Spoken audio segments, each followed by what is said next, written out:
Melania Trump's speech is more than a gaffe, it's a racist campaign stealing from a black woman. It's become standard for the internet to closely follow the Republican and Democratic national conventions and seize on any gaffe or catchphrase from the high-profile speakers. Last night in Cleveland was no exception. Twitter lit up with charges that Melania Trump had cribbed parts of her speech from Michelle Obama's 2008 remarks. Spirit #, famous Melania Trump quotes joke tweets. But Melania's apparent plagiarism wasn't just an amusing mistake, it was an egregious appropriation by a starkly racist campaign. Let's flash back to 2008, when Michelle Obama took the stage at the Democratic National Convention. While customary in recent years for the potential First Lady to give a speech, 2008 was markedly different. Her husband had just made history by being the first black nominee for President of the United States, and it was Michelle's first formal introduction to America. In her speech, she said, "And Barack and I were raised with so many of the same values, that you work hard for what you want in life, that your word is your bond and you do what you say you're going to do, that you treat people with dignity and respect, even if you don't know them, and even if you don't agree with them. And Barack and I set out to build lives guided by these values, and pass them on to the next generation. Because we want our children and all children in this nation to know that the only limit to the height of your achievements is the reach of your dreams and your willingness to work for them." The words were not only an insight into the Obama couple's shared values, but a way to make their skin color more palatable to skeptical white voters. Michelle drew on themes that are, unfortunately, not often associated with Black America by white America, that being honest is paramount, that working hard is a must, and that she and her husband take serious stock in the American dream, the dream that has largely excluded Black Americans. They were important words for a Black woman, specifically, to say on national television. Skip to 2016. At 11:26 p.m. on Monday night, journalist Jarrett Hill tweeted that same passage from Michelle Obama's 2008 Democratic National Convention speech. It was just a couple of hours after Melania Trump gave her big introductory speech to America at the Republican National Convention. Same context and, evidently, some of the same exact words. Melania's plagiarism is shocking on its own.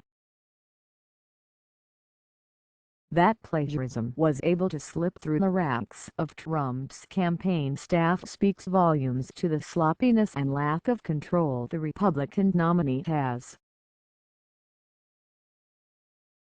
If his campaign can't catch such an erroneous mistake for his first time on the big stage, how is he expected to lead on the biggest stage? Our country ? But that error isn't even the worst one made by the Trump campaign last night. It's the gall and hypocrisy of plagiarizing a speech from a Black woman when your husband's entire platform is predicated on maintaining white power. Even though it's marked by xenophobia and fueled by white nationalist anger and resentment towards America's darker-hued peoples, Trump and his campaign have mostly steered clear of targeting Black people explicitly. Trump's main selling points are to build a wall separating the United States and Mexico, expel millions of immigrants, and ban Muslims from entering the country, hardly in line with the words Melania swiped off Michelle, that you must always treat people with dignity and respect. Still, This plagiarism goes far deeper into the belly of the America's racist beast, the appropriation of black culture by whites. The writings, music, theater, and dance of black Americans has always been a point of pride for the group who has always lived in America as second-class citizens and before that not even as citizens, but as chattel. The subversive power and spirit of black culture has been swallowed whole by the white mainstream time and time again, and almost always without the consent or acknowledgement that it's being taken. The recent example, Grey's Anatomy actor Jesse Williams, who joined in on the Melania Fund last night, delivered a powerful acceptance speech on racial justice when he received the Humanitarian Award at the 2016 BET Awards. In it, the actor describes how this appropriation is ingrained in American culture: "We've been floating this country on credit for centuries, yo. And we're done watching and waiting while this invention called whiteness uses and abuses us, burying black people out of sight and out of mind while extracting our culture, our dollars, our entertainment like oil black gold, ghettoizing and demeaning our creations, then stealing them, gentrifying our genius, and then trying us on like costumes before discarding our bodies like rinds of strange fruit." Minutes after the speech, singer Justin Timberlake tweeted how moved by the speech he was.